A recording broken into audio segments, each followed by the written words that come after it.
Today, doctors would have gone on strike. Imagine. Would have. But they've called off a planned strike that was set to begin today because, according to the Kenya Medical and Practitioners, Pharmacists and Dentists Union, there's some goodwill that's coming from the government.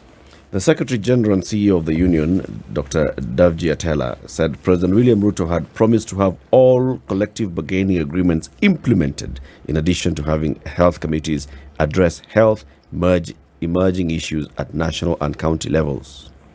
The union had issued the strike notice on November 26th to demand implementation of the 2017 and 2021 CBAs by the government. In the past month, the doctors have also engaged Health Cabinet Secretary Susan Nakumicha on the implementation of the CBAs. Now, the Daktari is here with us in the studio. Good morning, Doc. Good morning, Lati. Happy New Year. Happy New Year to you. We can say Happy New Year. At least the doctors are not on strike. Yeah. Sigh of relief, man.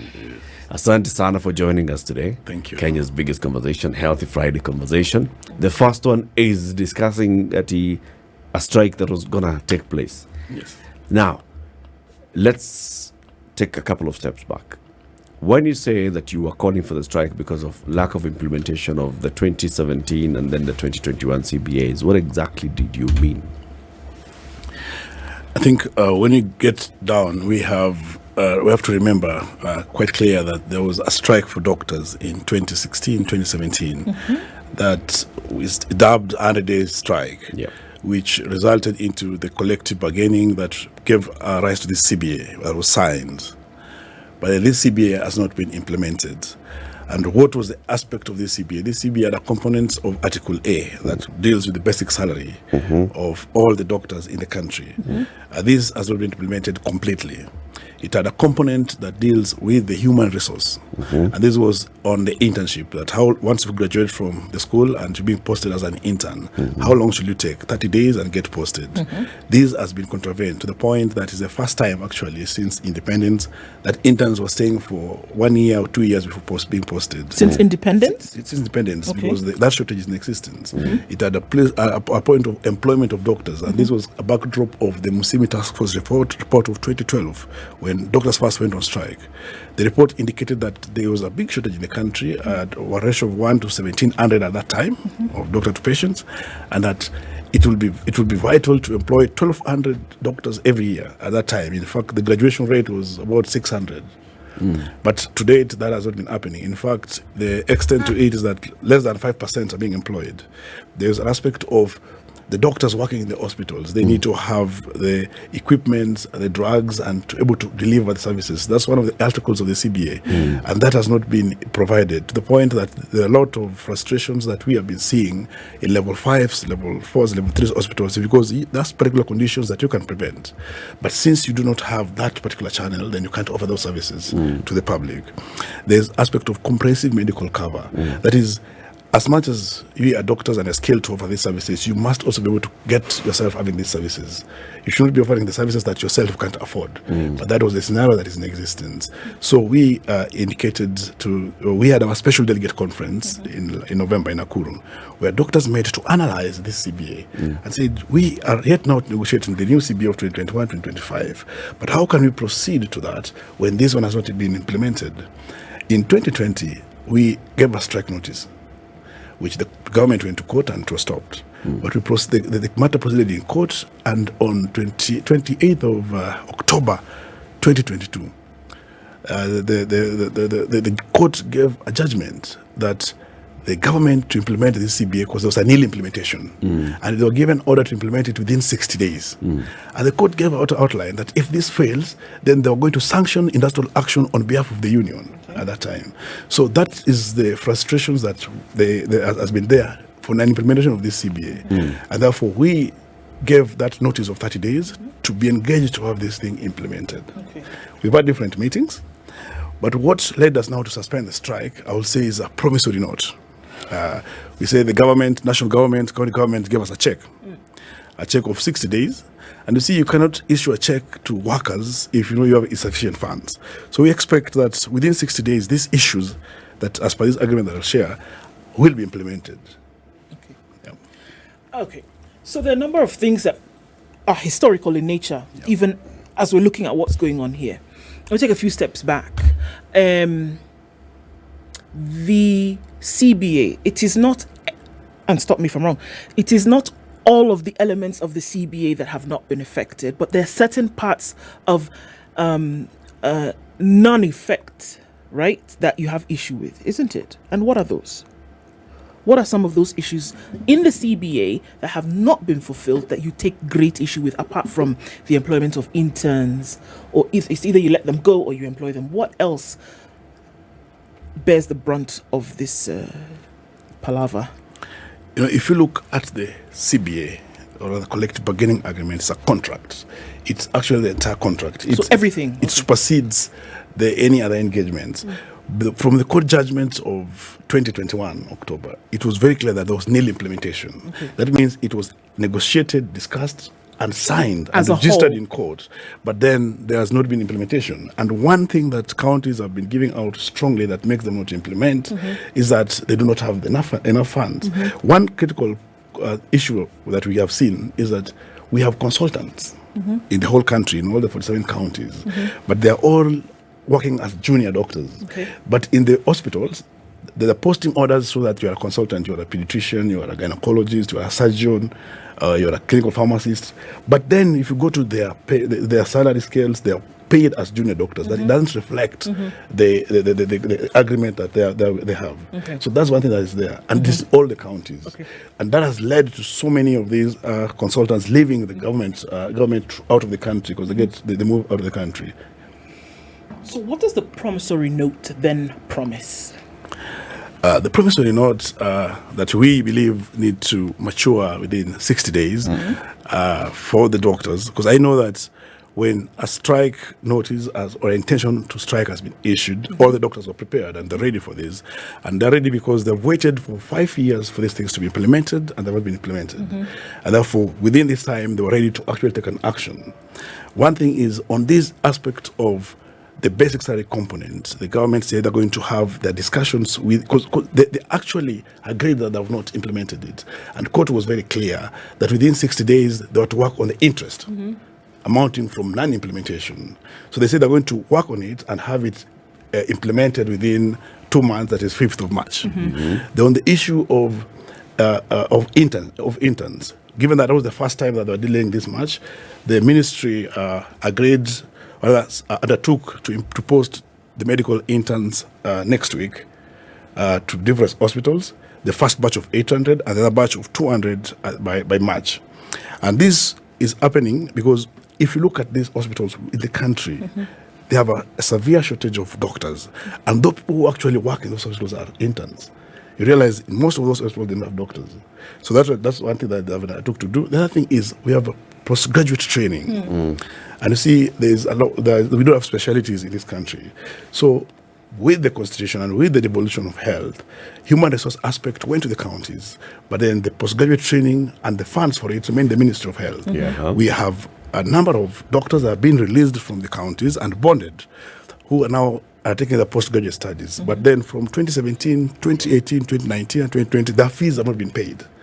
So there was commitment from the Ministry of Health that they're going to pay fees for all these doctors so that they can graduate and return to counties and offer the services. There's also an aspect of the comprehensive medical cover. Those counties that have not offered this covered, there was a promise that within the month of February, they're going to actually offer the comprehensive medical cover. And one of the most notorious counties that has not offered this almost over the period is the Bomet County. So this was a force that they're going to have this implemented. Then the issue of these promotions of the consultants and all other doctors, they say they're going to undertake it strongly with the boards to have it to have it done, so that the report they're giving us in March should have all the consultants rightly placed. Because without that, then they would be have contravened this agreement. Then the aspect of salary delays, it was noted, and they said there are some counties that pay on time, but majority of the counties, up to 40% of them, have, we call it perennial salary delays for workers. And I will tell you, Latif, the team, that the most honest workers in this country are healthcare workers. because they only depend on the salaries that they earn from the jobs. So in the event that there's a delay of their salaries within a month or two, you see a lot of frustrations, you see a lot of outcries because they don't have any other source. So they undertook to have all these salaries paid within by 5th of every month, because most of the time these funds are always directed to other activities, because there's no explanation why County A will pay on time and County B will delay. Yes. Okay. Okay. So who is making this promise to the doctors and medical? Who has made this promise? Who has issued this promissory note? See, when we are having these engagements, we deal directly with the employer. And in this case, the employer is the Ministry of Health, and the employer is the governors, the county governors. Yes. So in this, and the mitigations that actually made us to suspend this particular industrial action is that the moment that we gave it out, there was a conciliator appointed by the Ministry of Labour to have a discussion on it. But that could have not stopped us from proceeding, because as we conciliate, we have a right to continue on industrial action as we conciliate the process. But then we had a meeting that was called by the head of the chairperson health committee in the Council of Governors, Excellency Sakaja, and the health committees Ndomi Njuki, and the Labour committee Sakaja, where we had a discussion on these particular issues and actually see that they saw the injustice that has been done to the workers. That was on 28th.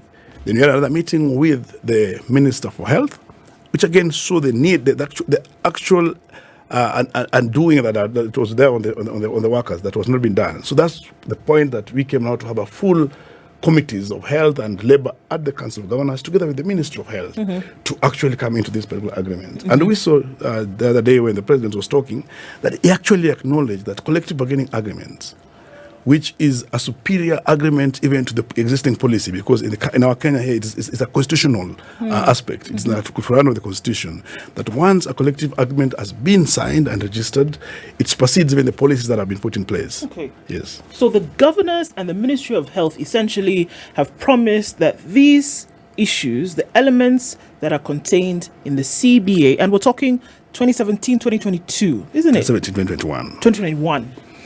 That these things will actually be done within 60 days. Yes. Do you believe them?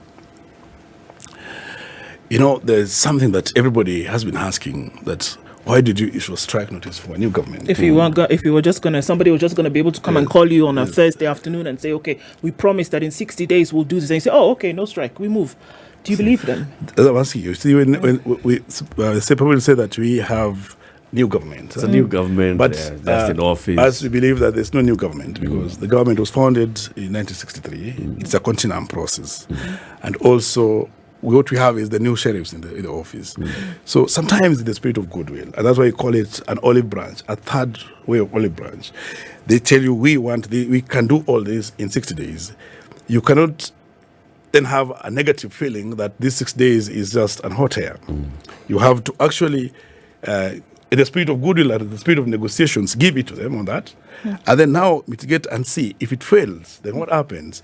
Just like when somebody gives you a check and the check fails to mature, there's a penalty to that process. These agreements, we have to deposit in court, because the whole process that we are demanding is a court process. We were actually to file contempt against each governor and the ministry for non-implementation of the CBA. And even we were to proceed and sanction the industrial action. So then, if they fail to do that in 60 days, it means that it is the county government and the national government that will be on strike on these 60 days. That when we now proceed on strike, it's not a blame on the healthcare workers or on the doctors at that time. Yes. Something that has been asked by your union, the idea of the formation of a commission to manage the affairs of the health workers. Would this in any way mitigate against these perennial problems that we see coming up with regards to the welfare of the healthcare workers? Absolutely. Formation of Health Service Commission, or a centralized way of managing healthcare workers, will be an ideal situation to sort out most of these issues. And why am I saying this? If you look at the Controller of Budget report that was given in October to the governors, it indicates that every county government is spending up to 46 to 50% of their budget on the benefits and wages for healthcare workers. And this is because they only get 15% of the national cake. So at the backdrop of this, it means that as much as we are advocating for the counties to employ. And as much as the governors who came to the office have the great urge to have the healthcare work, they do not have the financial muscle to make it function. So there's actual need to remove the aspect of healthcare workers from the counties, because then that will relieve counties over 40% of their funds. And then now the country as a whole can now budget for healthcare workers as per the budget declaration, 15%. Because then that means there will be a plan to have an annual employment of healthcare workers to the counties, which now will post it to the counties, without really counties having to go through that wage burden. And you've seen those services that are still centralized, like the Teacher Service Commission. That's why the president can confidently say, I'll employ 30,000 teachers. And I'll employ this year and that year, because then they can plan and put budget directly for it. The same way it's happening for the armed forces and the police. But then for healthcare workers, because they are of that exists one nation in 48 governments, then it's a subject of what does each county feel. Like even in our agreements, in issues of employment, we could not go to the specific of how many doctors will be employed within this period of 2 months. But we agreed that every governor is to go back and check what amount of budgets can allow the number of doctors to employ. Which then it means if a county then doesn't have that budget or has succeeded the Public Finance Act, then they can't employ. So are we saying, Dr. that what we had previously, before we had the 2010 Constitution, where the employment and the management of healthcare workers was centralized, are we saying that was a better system? There are the pros and cons of both of them, but one thing that for certain has improved in all the counties by the devolution is the infrastructure. That means every county, they have levels of hospital that have been built, the structures that have been put in place. And that means there's a need to have these access to healthcare put closer to the public. But on that flip side, we have the structures, but we do not have the personnel to actually make this infrastructure offer the services that are needed. And these services are not able to be done because they can't afford to have the healthcare workers.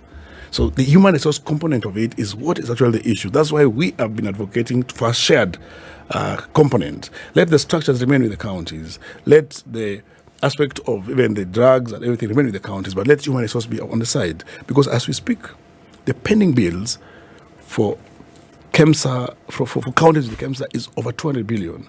That means... 200 what? 200 billion. B. That means as much as doctors are in the hospital offering services, you are very sure that this patient will not get drugs in the from the pharmacy. You're very sure they won't get the reagents. So at the end of the day, you get frustrated because this person, probably the patient cannot afford to go and pay the private hospitals to get private labs or private chemists to get the drugs.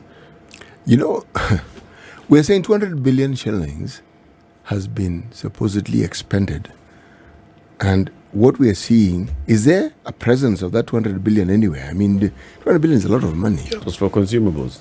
The drugs came, the drugs were dispensed. You see, even when these monies were being disbursed and supposedly spent, we were hearing complaints. I would judge this thing as having worked if there was a period when one didn't hear of complaints at all. And a period is not a day, something like 6 months, when hospitals report that they have everything they need for them. But if I look at the strike notices that healthcare workers have had in the counties throughout the country, and usually it's CBA aside, it is the working condition, which means they do not have the wherewithal to be able to conduct their functions well. And what does that mean? The commodities we speak about are available, and yet we are being told money has been expended. So, 200 billion down the road? Yeah, it's against how much?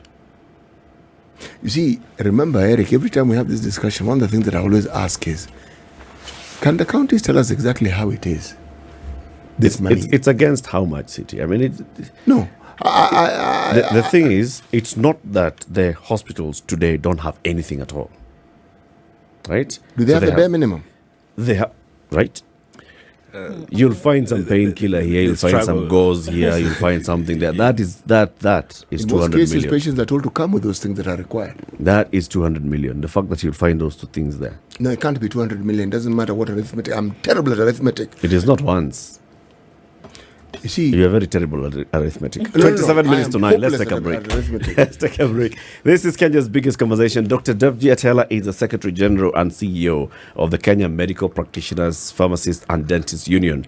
Doctors were to go on strike from today, but they've called off that strike for some 60 days because the government has said, give us some time. Let us look at what the CBA from 2017 contained, what has not been implemented and why.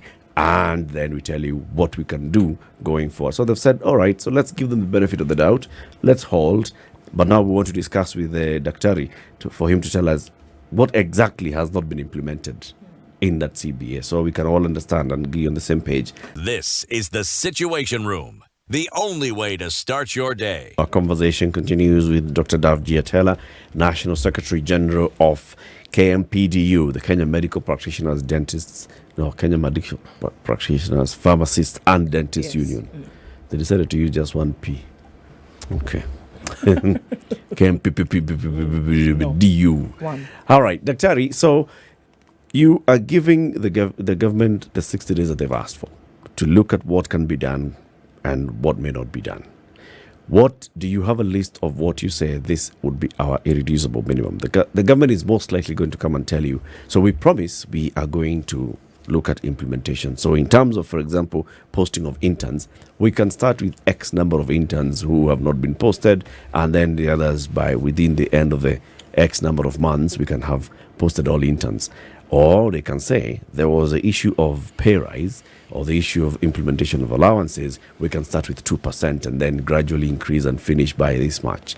Do you have an irreducible minimum where you say if the government comes back and they don't say that they're going to take up 1,000 interns immediately, or that the county government of Bomet and the others are going to, in the month of in the month of April, May, implement a full medical cover for all healthcare workers in their county, we are going on strike. Do you have such? Yes, and you see, I will say that this strike that we were to undertake is more specifically not for doctors. The strike was more for Kenyans, and it wouldn't be dubbed doctor strike the way the one of 2017. Right. And I'm saying this particularly because of the issues that we are demanding in the CBA. We have seen a lot of frustrations from the public and from the doctors that they cannot provide these services. So some of the things that we brought forth that actually are irreducible are to help the public. One of it is the employment of doctors. And as per the agreement, we have seen scenarios, and they're in existence, where in hospitals, a patient will come to the public hospital and wait for 20 hours or go back home without having to see a doctor. And this is a scenario that we are pushing for. If you then, that hospital has one doctor and then you employ 2 more or 3 more, if you have to wait for 24 hours, you only have to wait for 6 hours. So the person who benefits and get the services is the public. Okay. On the issues of like having... So how many doctors do you want when the government comes back to you? 60 days from now is what? End of February, March? 5th of March. 5th of March. So when they come to you in March, how many doctors do you want them to say they're going to absorb immediately? There should be at least a minimum of 1,000 doctors employed, because then that will show progress of employment. Within this financial year or within the month of March? One thing that I believe is that the money is in existence in this country. It's just the priority that differs. But when health has been prioritized with the plan that is in existence, I saw, and it's in the manifesto of the government, that they wanted to employ 20,000 healthcare workers. Yeah. If that is to be done in 3 years, as the ministry has indicated, that means they will have to employ around 8,000 every year. So if they come with a plan to employ, for example, the 5,000 doctors within that particular plan, then it's a benefit not only for us, it's a benefit to the public to get the services that are needed. That's one thing. Number 2, we have doctors who have been frustrated, having been given a promissory note of checks being, of salaries being increased as per the CBA in 2017, and waiting for that for the last 5 years. With the inflation that we see, it makes things very difficult for them. So they should actually come up with a plan to implement that basic salary. We actually do not need salary increase. We just need what was to be paid 5 years ago to be paid.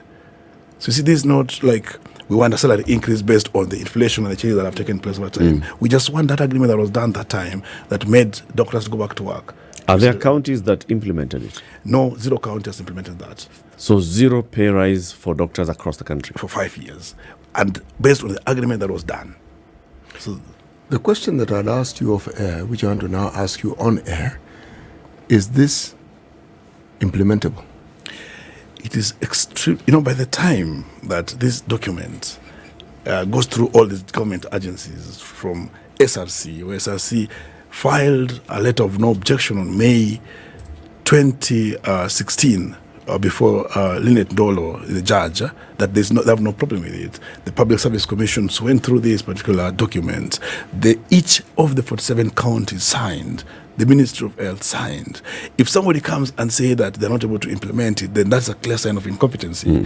Because they signed Because with before no you sign, objection. you must have a clear understanding of what is to be done on this particular thing. So you see, we're not now in the question of is it implementable from them. And that's why the judge also gave an order that it's unfair labor practice, it is injustice to the doctors that 4 years, it was in 2021, that 4 years down the line, this CBA has not been implemented, and ordered the counties to implement, the government to implement this within 60 days. And the court, part 3 said, then if this fails, then the court is going to sanction industrial action on behalf of the doctors. So that means that even if we proceed to court to strike, it will be a protected strike. This one will be a protected strike, yes. And actually, we also have a leeway to cite both the county government and the national government on contempt of court for having not implemented this. And the court gave out the other leeway that you want to go see how much interest should have been paid, because it's all about priority. It's not about that there's no money for that and there's money for other things. Because with that implementation of that article, it is clear evidence that many, even doctors, will be attracted to the government. The retention rate will be much higher. To move into Yes. public service. Yeah. You said something that for majority of the counties, over 45% of their budget goes into paying doctors. Did I get you right? According to the report from the Dr. Margaret, that's the controller of budgets, that to the governors, you see that the Public Finance Management Act indicate that 35% of the wages and bills should not be there should not be expenses of more than that For the entire county budget. workforce. 35% should not be more than 35%. But the report indicates that apart from 4 counties, that is Kwale, Tana River, Wajir, the rest of the counties is at 46 and some at 50%.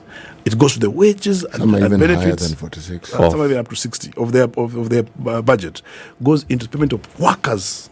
All workers. And see, the majority of workers, 80% of the workers in the counties are health workers, health workforce. Yes. You know, when you say it's implementable, I'm thinking, what could possibly have happened that we can look at and understand that could have delayed this process? Because, for instance, when was this agreement signed?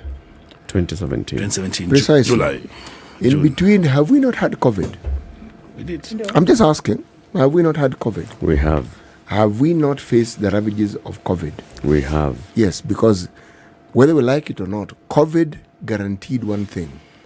All governments on this planet could not do what they had planned to do before COVID. They just didn't have the money to do it. It's just a simple reality. Now, when the union talks to the government with the background of something like, say, the COVID ravages, what understanding do you arrive at? Because I know you understand it, the government understands it. How do you balance this? If you look at during the COVID time, and I will say the healthcare workers were branded as soldiers in the process, Yes. because they were frontline into this. Yes, and they suffered as a consequence of that. And one of the issues that we raised in our intent to strike was the aspect of the PPEs, other aspect of the commodities in the hospitals and the equipment, which form part of the basis of the strike for doctors, that the notice that were given in 2020 during the process of COVID-19. And actually, we saw a strike notice and a strike for doctors, for nurses, for clinical officers. One indication that was there is that as much as there's a superficial, I would say superficial, or rather PR aspect of giving glory to the healthcare workers of the same, there's no clear-cut interest to invest in healthcare to make it work. If you look at the budget of 2022-2023, for example, the country, the budget for healthcare was at 4.4%. So there's no any way you can have any functional universal coverage or healthcare service with that particular amount of budget. And that makes it impossible to implement some of these policies and the documents that have been agreed with the government. So the first start is to actually increase the funds for healthcare in the country. And that's what will actually help even the public to have this service delivery that is much needed. Are reasons ever given? I mean, there's the assumption that, okay, maybe why there's a lot of monetary value that is attributed to the CBAs. Every time there's an issue, usually it's monetary or the lack of it that is what has stopped authority from, implementation of CBA, for example. But do you hear in the course of the conversation, do you hear, okay, guys, the reason why we're not able to do this is because, there is a gap here. We don't have enough in terms of money. Does that actually come out? The reasons as to why there has been lack of implementation of CBAs historically and today. Have you been given the reasons as to why in this conversation? The biggest reason that resonates that every governor and every county gives, and even national governments give, even for not posting interns, is the issue of finance and the issue of money. But this is very much a problem that we must see a way to resolve it. And if you see one of the communications that was done by the director, the WHO, was very clear that any country that sees healthcare as an expenditure, that you qualify healthcare in terms of recurrent expenditure, then therefore you make very high caps to it. But if you look at healthcare in total as an investment that it can make and result into a robust economy, because then you're going to have a healthy economy who will be able to work. We're going to have even those infrastructure that are being built to be used by the healthy people, then it changes that particular matrix into a functional healthcare system. But the moment is still under the current expenditure, the way it is in our country now, where they cap it at a particular amount, and therefore the budget becomes very low, then that is what brings the constrictions that make it not to function. So there's an absolute need and a deliberate process that both the national government, the county government need to look at. And that's why we must have the need to have an harmonization aspect, that a budget is put up for healthcare as an investment to make things work. Yes. So you said that this strike is a citizens' strike. Yes. It's not a health worker strike. It's because it's for the benefit of citizens. Yes. We've had this before. Yes. In 2020, when the clinical officers were going on strike, it was the same thing. In 2016, when Dr. Oluga and the others were leading the strike, they were telling us it's the same thing. We're hearing it the same from Dr. Atellah in 2023. What's new?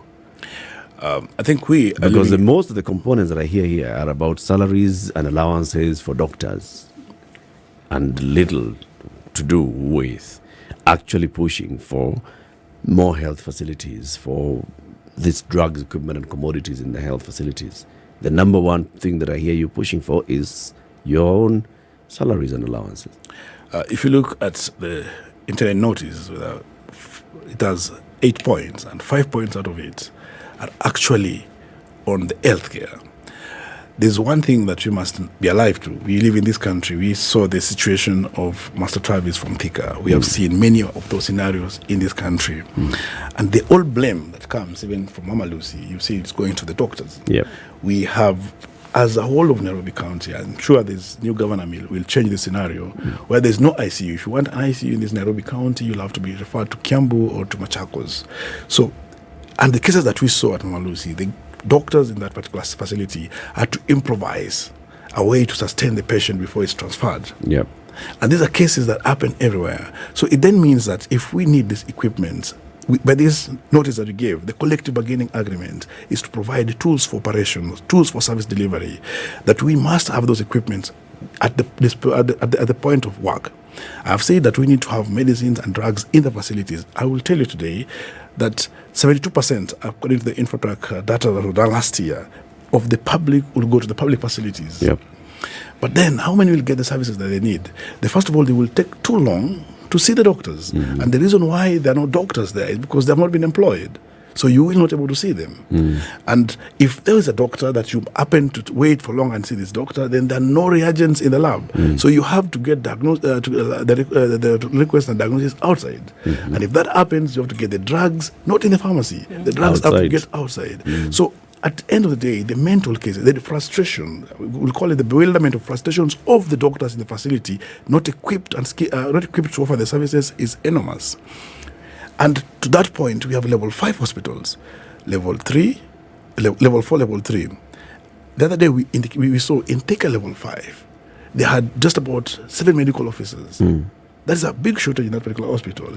And this is not only in Thika. This resonates in the whole country, that a level of hospital cannot perform the function that it has because there's a big shortage. And that's what we are saying, that why can't the counties and national government employ the doctors to work? And they've already been trained. They've already been trained. We have trained doctors who have not been absorbed by government. We have about 5,000 trained doctors who have gone through internship and have been employed. And we have a big shortage within the facilities. So there's an artificial excess. So you have been qualified, you need to be employed, but you're not employed. But there was a time a doctor was arrested in Kenage. Why? Because he's idle and he's free and he feels like he's rusting. So he went there to offer an emergency services there without having really the process, the requirements. Yes, because he is a human. It is to offer the services, but there's no provision for them to provide services. So that is in existence. So with all this, the person who benefits by having the doctors in the hospitals, by all this thing that we demand, is the public. Because the cost of healthcare will actually be reduced when you go to the hospital and you're able to get these services without having to go to the private. And within the shortest time. Yes. So there is a shortage. The shortage that currently exists, and I think this is really important here because that now needs to come out. The shortage that currently exists is healthcare workers across the country to be able to fill up the gaps in different health facilities, right? And we're also saying at the same time that there are a number who are unemployed. So it only makes sense that you would use one to fill the other. And are we saying the only reason why we cannot fill the gaps is because the healthcare workers have not been employed because there's no funding to do that? That's exactly what the governments have been giving us, both the county government and national government. They say the issue of budget, but you see, you cannot quantify the lives of people that are not able to access the services based on that. Yes. And that's why we feel it's the strongest breach within our CBA. Okay. Because then those who are there work overtime. You find that you are on call throughout. If you go to these hospitals, the interns will work over 120 hours a week. They will work throughout. They don't have any times off. If you go to those hospitals, you realize that some of these level 4s, there's no any other doctor apart from the interns. And those few consultants that are there are working in that particular level 4, and another level 4, they serve within the levels of hospitals within that particular county. So then there's no service to the public. But if we employ, even time for leave is available for the doctors. Yes. The other thing is we have many cases or conditions that are there in the rural areas and other places in the country, that if there are doctors employed in those particular areas, they can have highly diagnosis of them, to the point that when they go to level 5 or level 6, they're managed. But now the first point of diagnosis of conditions or chronic conditions will be in the level 4, level 5s, when there are stages that are just offering, you can just offer palliative care. So that's one reason why we say there's much need to employ the doctors, and to actually look for mechanisms to retain them, but by complying to the condition, the agreements, the contracts, the constitutional contract in the CBAs. Yes. We'll continue the conversation in the next hour, and we want people now to call in and say whether they agree with doctors that there is a need for them to go on strike. Should the government come back in 60 days and they don't meet any of these conditions? Yes, there's a 2017 CBA that was signed, like CT has cited. In the preceding years, then there was COVID. Yes. There is drought. There is the war in Ukraine. There's a new government. There are very many things that have happened. that could have affected the full implementation of this 2017 CBA. So should doctors really go on strike at this particular point or not? We'll be asking you to call in on 0719 012 Ndu. Tell the Daktari about Kiwi and school fees. There's a way you can step up and shine, Daktari. What we're saying is go into any of your supermarkets today. You buy the Kiwi black shoe polish. Under the lid is a code that after which you dial *45*9#. You will send that code to that number. You will win instantly. Not tomorrow, instantly. Airtime or bundles. It's up to you. You also then get a chance to be entered into a draw whereby folks are winning 35,000 shillings every week until the 7th of February. It goes towards school fees. Step up and shine with Kiwi. Yeah, kabisa. This is the Situation Room. It's Kenya's biggest conversation. Dr. Davji Atellah is the National Secretary General and CEO of the Kenya Medical Practitioners, Pharmacists and Dentists Union. He is here with us telling us why the doctors have called off their strike, have suspended their strike, that they'd issued a strike notice, that have gone on strike from today. They have given the government until the 5th of March. The governor said, give us some time, let us look at this. This is the national government being led by the CS for Health, and the county is being led by the chairperson of the Health Committee at the Council of Governors. This is Governor Sakaja, isn't it? Yes, the Labour Committee, Labour Chair. Chair. The Labour Chair and Muthoni Njoki is the Health Committee Chair. Those two. Good morning. It's 9 a.m.